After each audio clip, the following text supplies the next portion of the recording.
नमस्कार दोस्तों, स्वागत है आप सबका आज के इस सेशन में।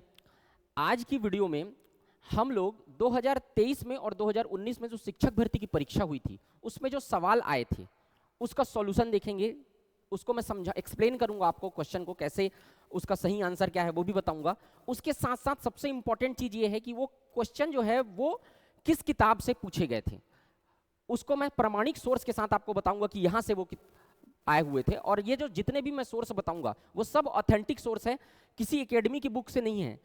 वो एक ऑथेंटिक सोर्स है जो दिल्ली से पब्लिश होती है, जो किताबें, जो मानक किताबें हैं बीएड की, डीएड की, उन किताबों के जो राइटर्स हैं वो उन सब किताबों में आपको ये क्वेश्चंस मिलेंगे।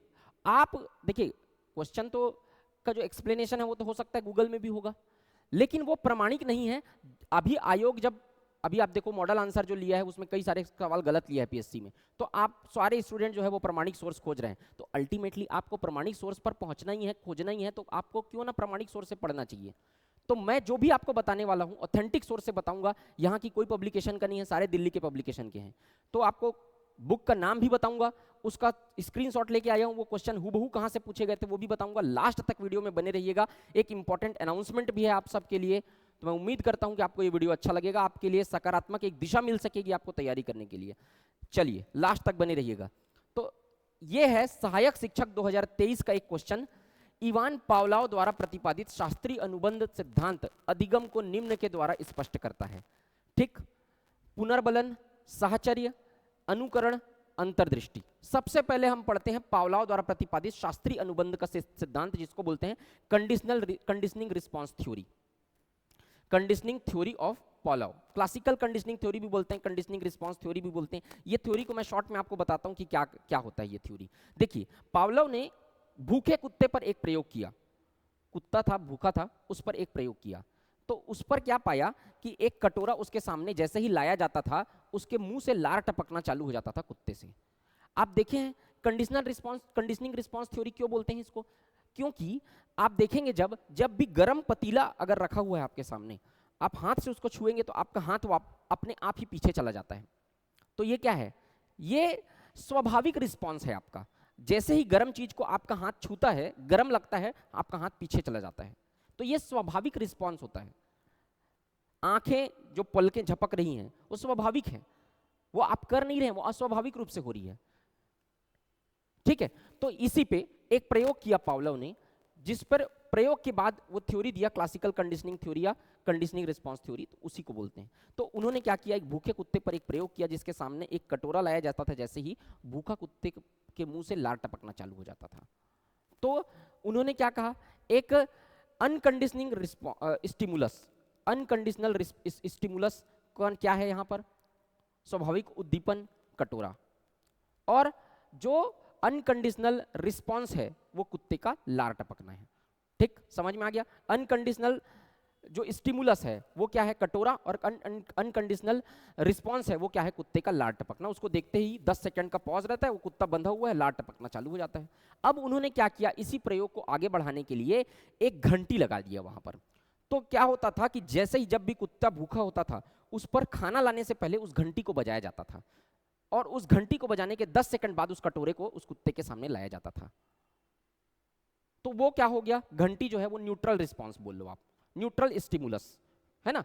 तो अब क्या किया जाता था, कुत्ता जब भूखा होता था, खाना लाने के पहले 10 सेकंड पहले घंटी बजाया जाता था, फिर खाना लाया जाता था, फिर घंटी बजा, ऐसा किया गया 7 से 8 दिन तक।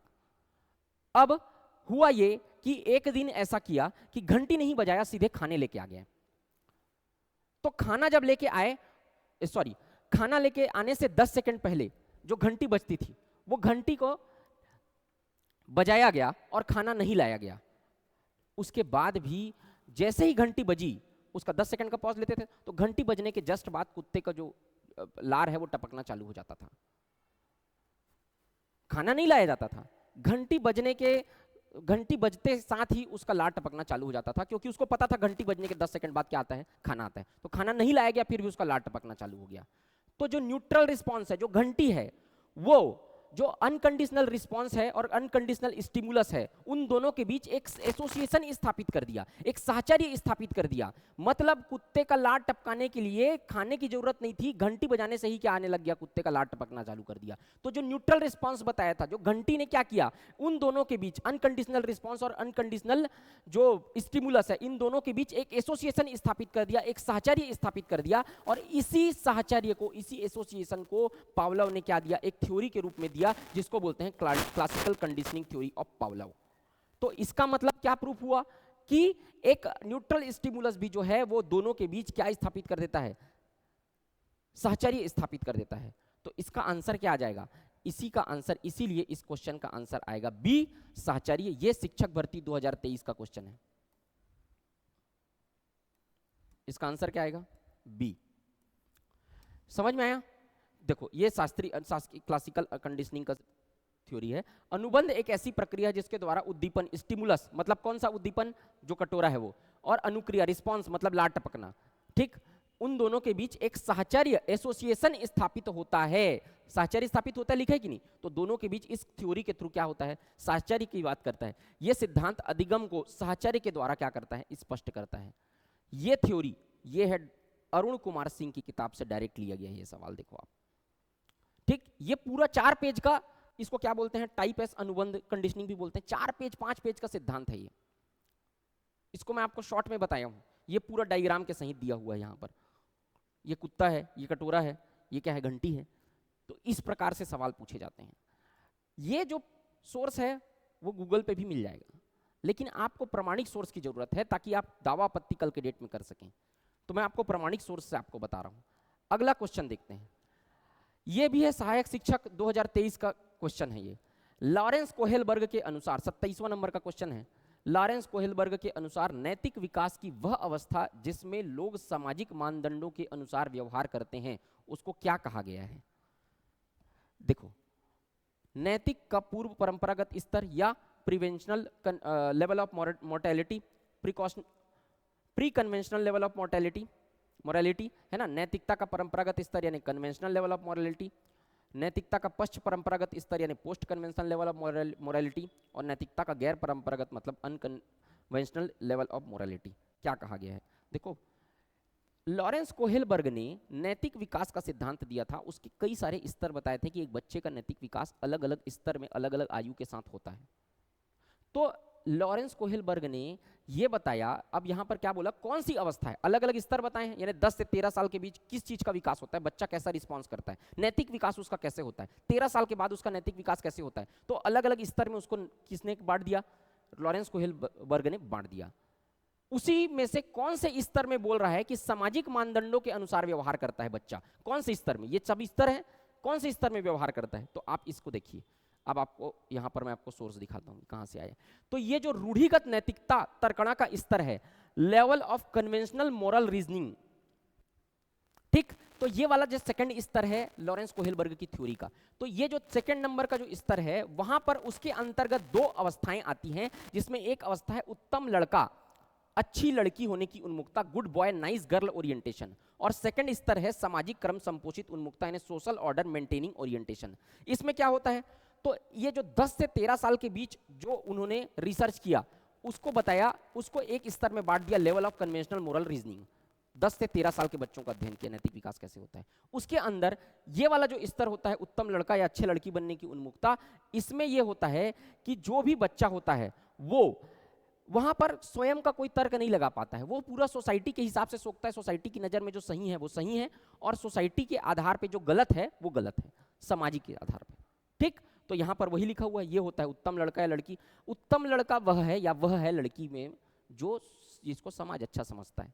यहां पर विपक्ष में इस ढंग नैतिक तर्कणा कर सकते हैं। तो आप देखिए, जैसे कि एक बच्चा है हिंज, तो हिंज जो है उसकी पत्नी बीमार है, मरने की स्थिति में आ गई, उसको औषधि लेना है उसके लिए। तो अगर वो औषधि लेकर आता है चुरा कर, पैसा तो नहीं है उसके पास, तो चुरा कर अगर लेके आता है तो समाज की नजर में गलत हो जाएगा।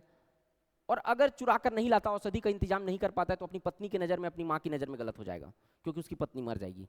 अब उसके सामने दुविधा की स्थिति है। तो इस दुविधा में वो जो बच्चा है 10 से 13 साल का हिंज, वो कुछ सोच नहीं पाएगा। तो औषधि चुराना उसके लिए क्यों गलत है? क्योंकि वो समाज की नजर में गलत है चोरी करना। वो दुकान वाले की नज़र में भी गलत है, समाज की नज़र में भी गलत, इसलिए उसको लग रहा है कि डर।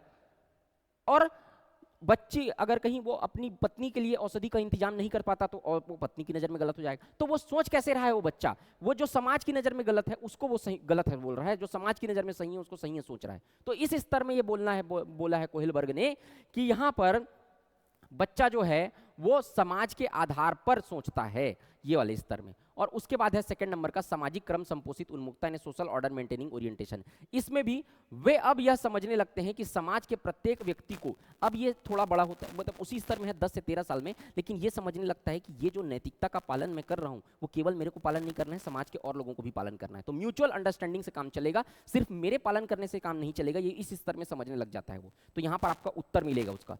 अब यह समझने लगते हैं कि समाज के प्रत्येक व्यक्ति को नैतिक नियमों के अनुसार व्यवहार करना जरूरी है तथा किसी भी परिस्थिति में कोई भी सदस्य इन नियमों को तोड़ नहीं सकता, क्योंकि यह सभी लोगों के लिए एक समान होता है।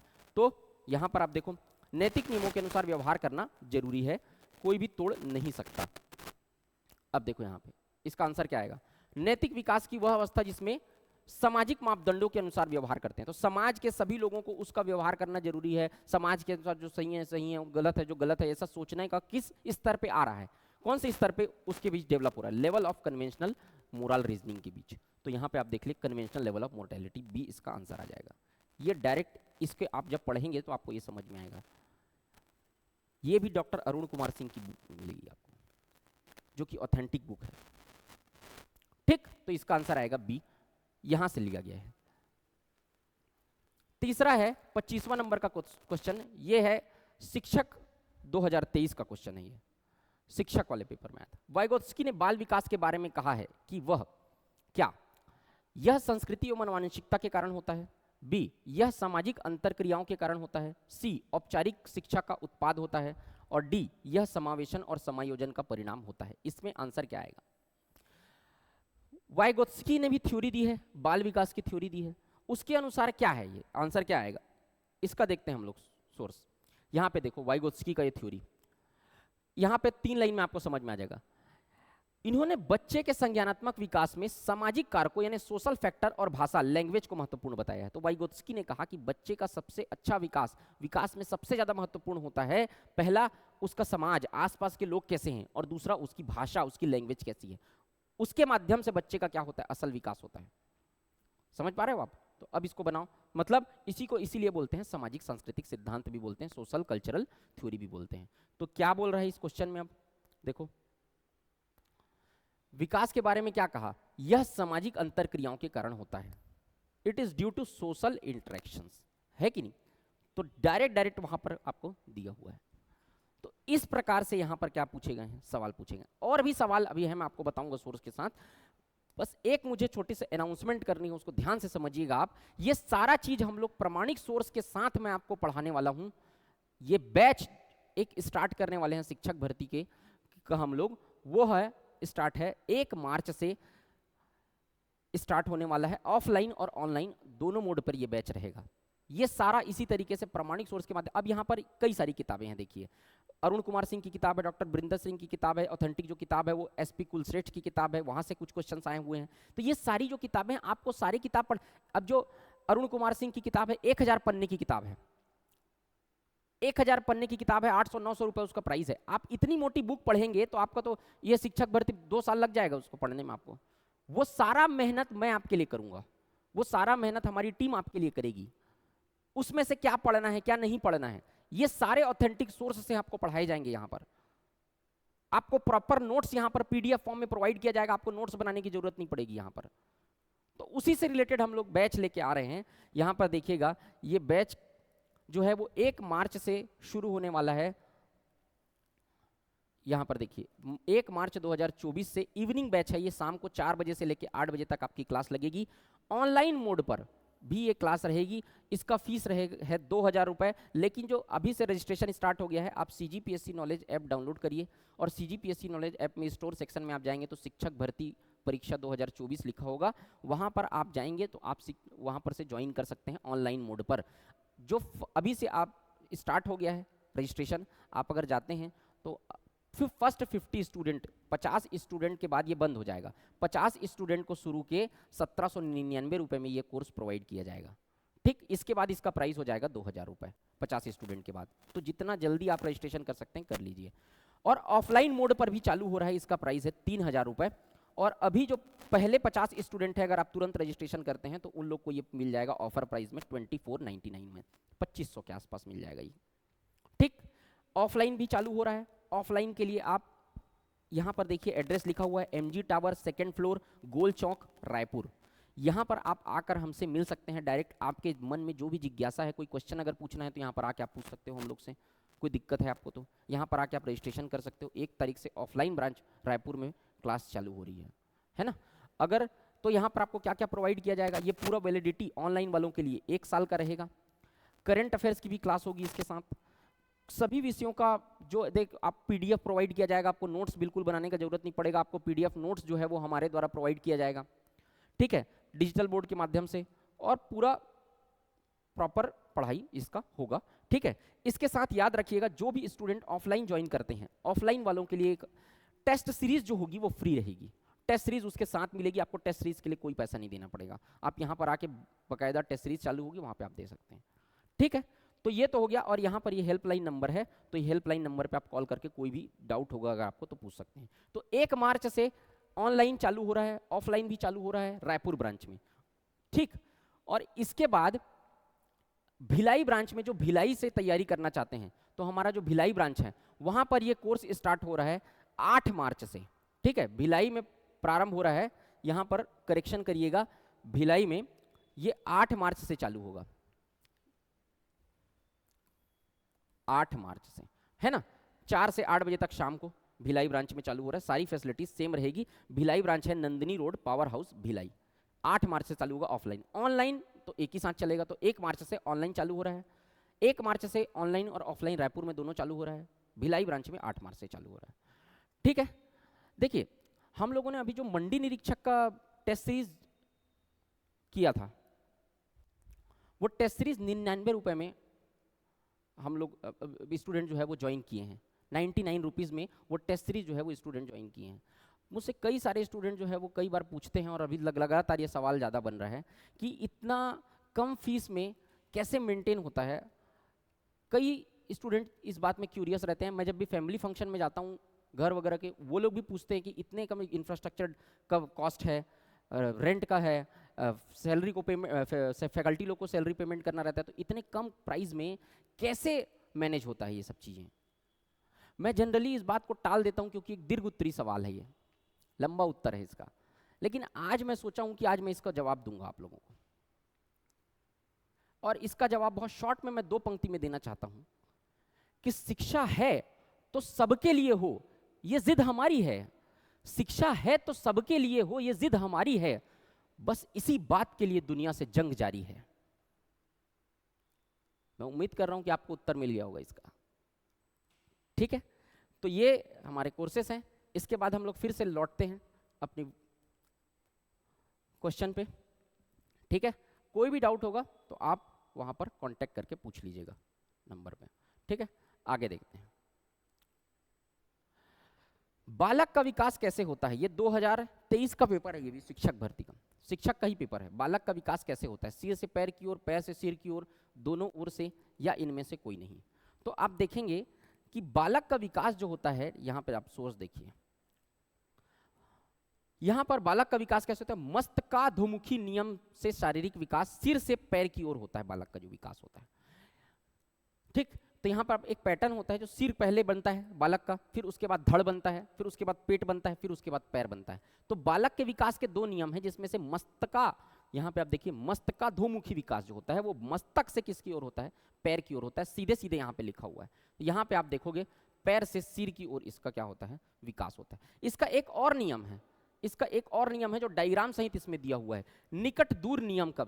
निकट दूर नियम से कैसे विकास होता है, पास से दूर की ओर, मतलब सबसे पहले पेट का विकास होता है, उसके बाद ये बाजुओं का विकास होता है, पेट के बाद विकास होता है ये धड़ का, हार्ट का, उसके बाद ये बाजू का विकास होता है, और इसके बाद आगे विकास होता है। तो ये दूसरा नियम है, लेकिन वो दूसरा नियम को ध्यान नहीं देना, उसमें दिया नहीं हुआ है। तो वहां पर आएगा मस्तकाधोमुखी विकास, मतलब सिर से पैर की ओर। यहाँ पे देखिए, ठीक। आगे देखते हैं, एक बच्चे की बुद्धि लब्धि, ये 2019 का सवाल है शिक्षक भर्ती। बच्चे की बुद्धि लब्धि अगर 90 से 120 के बीच है तो वो क्या है? सामान्य बुद्धि वाला, प्रखर बुद्धि वाला, उत्कृष्ट बुद्धि वाला, प्रतिभाशाली बालक है। कौन सा बालक है ये? तो यहां पे आप देखो, यहां पे दिया हुआ है विशिष्ट बालक। विशिष्ट बालक में यहां पर दिया हुआ है सामान्य बालक की विशेषताएं क्या होती हैं। सामान्य बालक औसत शरीर स्वास्थ्य वाले होते हैं, एवरेज शरीर रहेगा। सामान्य शारीरिक श्रम कार्य सफलता से करते हैं। बुद्धि लब्धि 90 से 110 की सीमा के मध्य होती है। वो कौन से बालक होते हैं? सामान्य बालक की विशेषताएं हैं, वो 90 से 110 की सीमा होती है। बुद्धि लब्धि मतलब आईक्यू,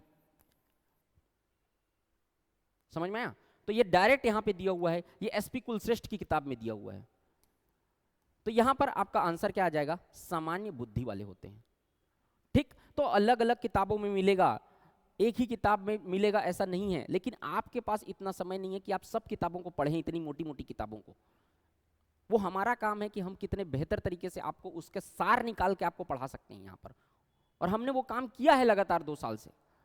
आपने एडीओ का हमने बार बैच ज्वाइन किया होगा, उसमें मैंने और अमरदीप सर ने जो पढ़ाया हुआ है पूरे ऑथेंटिक सोर्स से। आप जिस दिन आप मांगेंगे कि ये प्रमाण प्रस्तुत करना का होगा, हम लोग पूरा ऑथेंटिक सोर्स से उस समय पढ़ाए हैं जब किताबें अवेलेबल नहीं थी मार्केट में। उस समय जब हम लोग स्टार्ट किए थे कोई किताब अवेलेबल नहीं थी मार्केट में, तब पढ़ाया है हमने, और पूरा ऑथेंटिक डॉक्यूमेंट से पढ़ाया है गवर्नमेंट की।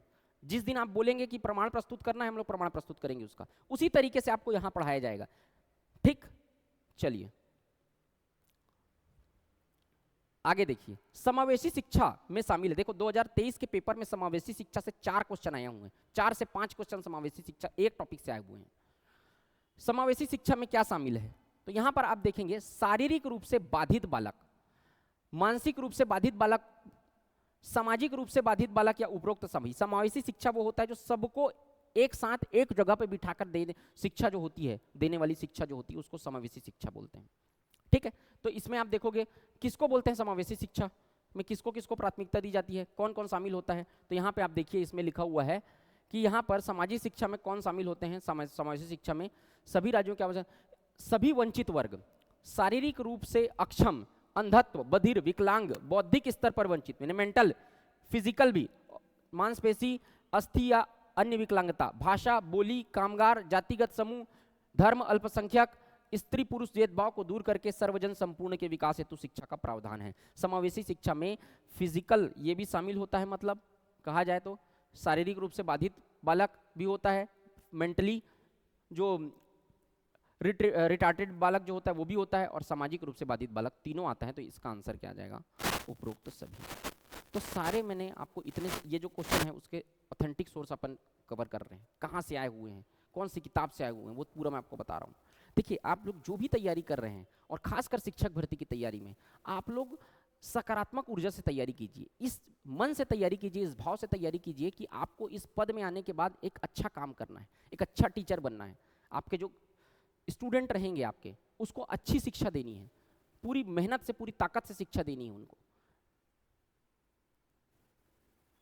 क्योंकि अगर आप इस अच्छे भाव से तैयारी करेंगे तो सकारात्मक पॉजिटिव एनर्जी आपके बॉडी में रहेगी, और ये सकारात्मक ऊर्जा आपको लंबे समय तक मोटिवेट रखेगी। लोग पूछते हैं मोटिवेशन का क्या है? मोटिवेशन यही है, आप अच्छे मन से अगर किसी चीज की तैयारी कर रहे हैं तो वो सकारात्मक ऊर्जा आपको लंबे समय तक मोटिवेट रखेगी आपका, क्योंकि अच्छा काम करने का सोच रहे हैं आप। और अगर आप टीचर भर्ती का फॉर्म इसलिए भर रहे हो कि छुट्टी ज़्यादा मिलता है, काम नहीं करना पड़ता है, तो फिर कोई दूसरा काम कर लो यार, वो फिर ये मत करिए। क्योंकि चाणक्य ने कहा था कि शिक्षक कभी साधारण नहीं होता, प्रलय और निर्माण उसकी गोद में पलते हैं। एक इंजीनियर अगर खराब निकल गया तो 2-4 पुल गिरा देगा अपने पूरे जीवन काल में, 200-400 लोगों की मृत्यु हो जाएगी, बड़ी बात है। एक डॉक्टर अगर खराब निकल गया समाज में तो वो 2-4 लोगों को पहले परलोक सिधार जाएंगे उसके कारण, समय से। लेकिन अगर शिक्षक खराब निकल गया तो वो पूरी पीढ़ी को बर्बाद कर देगा। तो इस पद की एक गरिमा है, आप अच्छे मन से पढ़ेंगे तो आप बेहतर अच्छी दिशा में आप जाएंगे। पीयूष मिश्रा ने कहा कि तू जिस गति से है चला तो उस गति को पाएगा, तू फूल सूंघता रहा तो किस गति समाएगा, सिर पे जिसके तेज और हाथ धनुष बाण हो, वीर उसको बोल तेरे बूढ़ा हो जवान हो, तू रण में जाके हो खड़ा, तू चक्रव्यूह को तोड़ दे, तू मौत को भी मात दे रे जिंदगी मरोड़ दे। ठीक है, तो आप अच्छी ऊर्जा से तैयारी करिए, उसमें जो भी सपोर्ट हमारा होगा वो हम करेंगे आपके लिए। यहाँ तक आपको सॉल्व कराना था मुझे। इसी तरीके के क्वेश्चन जो है वो और भी कल हिंदी के भी सॉल्व कराए जाएंगे आपको। मैं आपको सिर्फ ये बताना चाहता था कि हम जो पढ़ाएंगे वो आपको अच्छी सोर्स से, प्रामाणिक सोर्स से पढ़ाने वाले हैं। आप हम पे भरोसा कर सकते हैं। मैं ये नहीं कहता कि सिर्फ हम वो पढ़ाएंगे वही हम ही अच्छा पढ़ाएंगे, हमारे यहाँ ही आने से आपका सिलेक्शन हो जाएगा, वो तो म्यूचुअल तैयारी होती है, मैं ये नहीं कहता आपको। लेकिन मैं ये जरूर भरोसा दिला सकता हूँ कि आप जिस भरोसे से आएंगे, जितने की उम्मीद से आएंगे, उससे ज़्यादा आपको मिलेगा यहाँ पर। और हमने ये 2 साल में ये प्रूफ करके दिखाया है, मैं ऐसा मानता हूँ। तो आप ट्रस्ट कर सकते हैं। आप आइए, 5 दिन का आपको डेमो क्लास मिलेगा यहाँ पर। आप आइए, विजिट करिए, देखिए कि कैसे पढ़ा रहे हैं, कितना मेहनत आपके लिए किया जा रहा है। और अगर आपको लगता है कि वो एफर्ट नहीं डाला जा रहा है या आपको समझ में नहीं आ रही चीज़ें, तो आप फ्री हैं कहीं भी ये करने के लिए। लेकिन आप एक आइए, एक बार बैठिए, देखिए एक बार। 5 दिन का डेमो है, 1 तारीख से स्टार्ट है। अब बिल्कुल आइए, रजिस्ट्रेशन ओपन है, ऑफिस में आके आप रजिस्ट्रेशन करवा सकते हैं। मैं उम्मीद करता हूँ कि आपको वीडियो अच्छा लगा होगा। वीडियो अच्छा लगा होगा तो चैनल को सब्सक्राइब करिएगा। कमेंट सेक्शन में कमेंट करके जरूर बताइए कि वीडियो कैसा लगा। मिलते हैं, जय हिंद।